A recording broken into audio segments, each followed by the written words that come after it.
एकादशी व्रत का सबसे पहला नियम है कि आप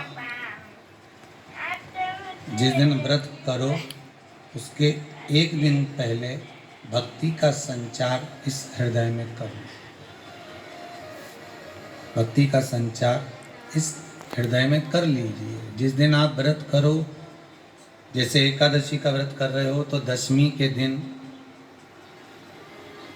शाम का समय जब आवे, रात्रि जब होने लगे, शाम का समय आवे और रात्रि का आप जब भोजन ग्रहण करो तो उस भोजन में कोई ऐसा पदार्थ ग्रहण मत करिए जिस पदार्थ के कारण आपकी एकादशी बिगड़ जाए।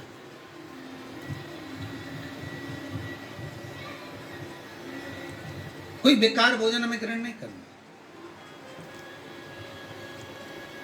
श्रेष्ठ भोजन ग्रहण करिए दशमी के। और एकादशी का दूसरा नियम बहुत ध्यान से सुनिएगा। जिस दिन आपकी एकादशी का व्रत हो उस दिन प्रयास करिएगा कि अपने हाथ से किसी भी वृक्ष की कोई पत्ती टूटे ना। अपने हाथ से किसी भी वृक्ष की, पौधे की, किसी भी वृक्ष की पत्ती अपने हाथ से ना टूटे।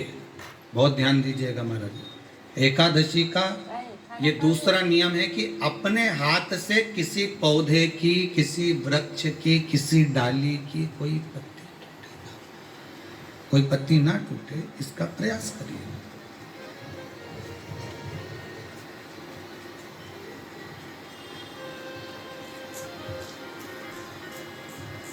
कितना सुंदर व्याख्यान कहा है, कितना सुंदर वर्णन है महाराज कि मात्र एकादशी का व्रत कर लेने पर, मात्र एकादशी का व्रत कर लेने पर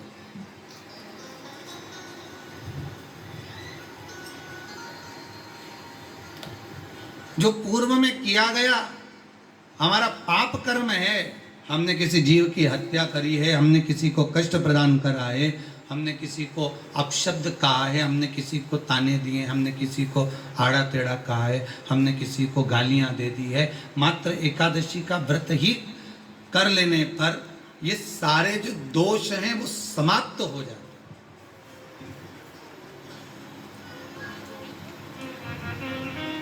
सारे दोष हमारे समाप्ति पर आ जाते।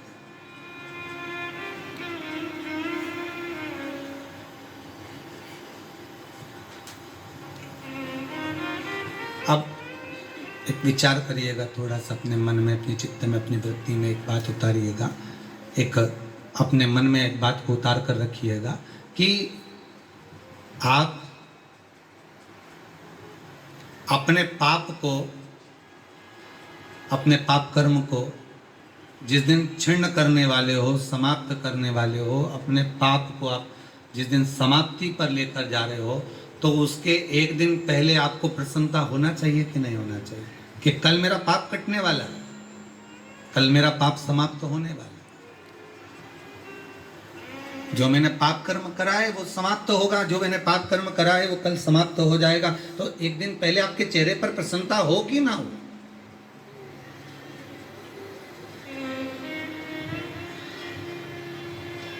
और चेहरे पर वो प्रसन्नता आपके आना चाहिए कि कल मेरा एकादशी का व्रत है, आज दशमी है, कल एकादशी का व्रत है, तो कल मेरी जब एकादशी का व्रत रहेगा तो मेरा ना जाने कितना कितना पाप, कितना कितना असत्य, कितना कितना झूठ, कितना कितना प्रपंच वो समाप्त हो जाएगा। इसमें मुझे प्रसन्नता हो, इसमें मुझे आनंदता हो।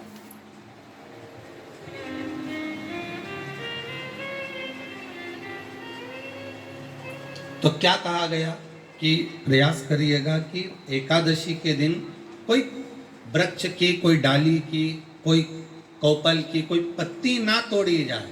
क्यों? तो कहा अगर उस पत्ती को हम तोड़ देते हैं, वृक्ष की पत्ती को या क्यारे में लगी हुई कोई डाली की पत्ती को हम तोड़ देते हैं तो एकादशी का पुण्य फल प्राप्त नहीं होता। एकादशी का कोई फल हमारे खाते में नहीं जाता, पुण्य फल प्राप्त। अब फिर भले तुम चाहे तुमने मोरधन खाया हो, चाहे तुमने फिर चिप्स खाई हो, चाहे तुमने फिर व्रत का कितना ही सामान खा गए हो और तुमने सोचा कि आज मेरी एकादशी है, तो फिर उसका कोई फल प्राप्त नहीं है, उसका कोई सुख प्राप्त नहीं है, फिर उसका अंत प्राप्ति नहीं है। दिन यानी कि 3 सितंबर 2025 मध्य रात्रि में 2:51 पर। तो इस प्रकार उदया तिथि के अनुसार हम इस एकादशी का पालन 3 सितंबर 2025 बुधवार के दिन करेंगे। इस दिन प्रातः में ब्रह्म मुहूर्त का समय रहेगा सुबह 4:30 बजे से लेकर 5:15 पर। सूर्योदय का समय रहेगा सुबह 6:01 और सूर्यास्त का समय रहेगा शाम 6:36 पर। प्रातः काल में भगवान श्री हरि की पूजा अर्चना करने का समय रहेगा सुबह 4:52 से लेकर 6:01 के बीच में, और संध्या काल में भगवान श्री विष्णु की पूजा आप कर सकते हैं शाम 6:36 से लेकर 7:45 के बीच में। इस दिन विजय मुहूर्त का समय रहेगा दोपहर 2:24 से लेकर 3:15 तक, और राहु काल रहेगा दोपहर 12:18 से लेकर 1:53 तक। इस बार एकादशी तिथि के दिन विशेष रवि योग भी बन रहा है और वो शुरू हो जाएगा सुबह 6:01 से लेकर रात को 9:38 तक।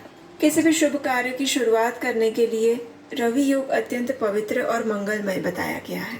एकादशी के दिन भद्रा का वास पाताल लोक में रहेगा और वो शुरू हो जाएगा दोपहर 2:42 से लेकर मध्य रात्रि में 2:51 तक। लेकिन क्योंकि इस बार भद्रा का वास पाताल में है, इसलिए ये पृथ्वीवासियों के लिए मंगलमय और शुभ ही रहेगा। इसके कोई भी नकारात्मक परिणाम या असर देखने को नहीं मिलेंगे। इस एकादशी का पारण हम करेंगे अगले दिन यानी कि 4 सितंबर 2025 गुरुवार के दिन, और ये पारण करने का समय रहेगा सुबह 10:19 के बाद, यानी कि सुबह 10:19 के बाद आप किसी भी समय में अपने एकादशी व्रत का पारण कर सकते हैं। इस बार द्वादशी तिथि पर वामन जयंती का पवित्र पर्व आ रहा है, इसलिए भी